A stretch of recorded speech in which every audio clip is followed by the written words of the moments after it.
Good morning friends, आप सबों को एक और बार हमारे उद्धारकर्ता मुक्तिदाता प्रभु यीशु मसीह के परम धन्य नाम से जय मसीह की। और आज के मनन का भाग हमने लिया है जो आपको मुझे मिलता है भजन संहिता 34 उसकी 4 आयत सैम्स नंबर 34 वर्स 4 लिखा है, मैं यहोवा के पास गया तब उसने मेरी सुन ली और मुझे पूरी रीति से निर्भय किया।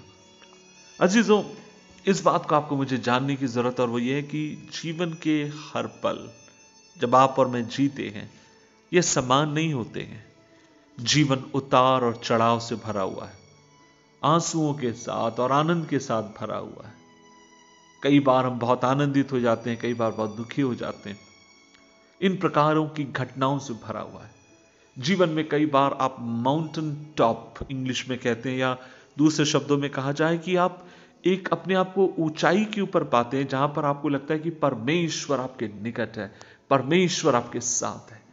जहां पर आपको लगता है कि आपकी प्रार्थनाएं सुनी जा रही, जहां लगता है कि आप एक फ्लो में परमेश्वर के वचन को पढ़ पा रहे हैं, जहां पर आपको ऐसा लगता है जैसे परमेश्वर के साथ आप मुखातिब हो रहे हैं, अर्थात प्रभु के साथ आप रूबरू हो रहे हैं। लेकिन कई बार आपको मुझे वैली में से होकर जाना पड़ता है या तराई के जीवन से होकर जाना पड़ता है, जहां पर हम कितनी भी प्रार्थनाएं करें हमें लगता है परमेश्वर प्रार्थना को नहीं सुन रहा। जहां हम कितनी भी बाइबल पढ़ने के लिए कोशिश करें लेकिन हमारा मन हमें लेकर कहीं और उड़ चलता है। हम आराधना कर में जाते तो है लेकिन हमारा मन कहीं और हो रहा होता है, और तब भीतर ये द्वंद्व चलता और वो ये, परमेश्वर मेरे साथ ऐसा क्यों हो रहा है। लेकिन अजीजों, में एक बात आपसे कहना चाहता हूं, इन सब के परे जो एक बड़ी सच्चाई है, चाहे आप माउंटेन टॉप के एक्सपीरियंस में हो या पहाड़ के ऊंचे में सबसे जीवन के ऊंचे स्तर में हो या आपकी जीवन की तराई से आप होकर जा रहे हो, इन सबसे बड़ी सच्चाई ये है, सर्वशक्तिमान परमेश्वर आपके साथ है। इन सब में एक और सच्चाई ये है, प्रभु कभी आपके हाथ को नहीं छोड़ता। परमेश्वर कभी भी आपको मुझे अकेला नियता नहीं छोड़ता, लेकिन वह परमेश्वर, वह प्रभु है जो आपके मेरे हाथ को थाम कर चलता है।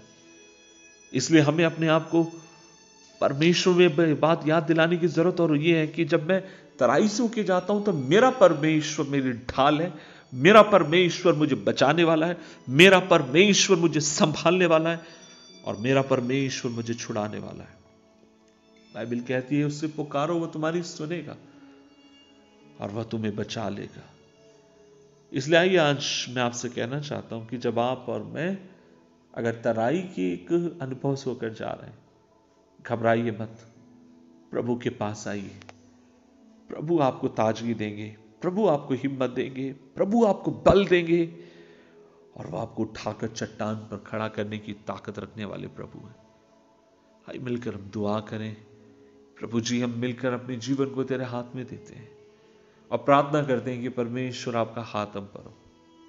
हमें अनुग्रह दीजिए कि प्रभु जी हम आपके लिए जिए जीवन में, चाहे उच्चान से हम होकर जाएं या नीचान से हम होकर जाएं, लेकिन हमें अनुग्रह दीजिए कि हम आपके प्रति ईमानदार रहें, विश्वास योग्य रहें, प्रार्थना में आराधना में लगे रहें।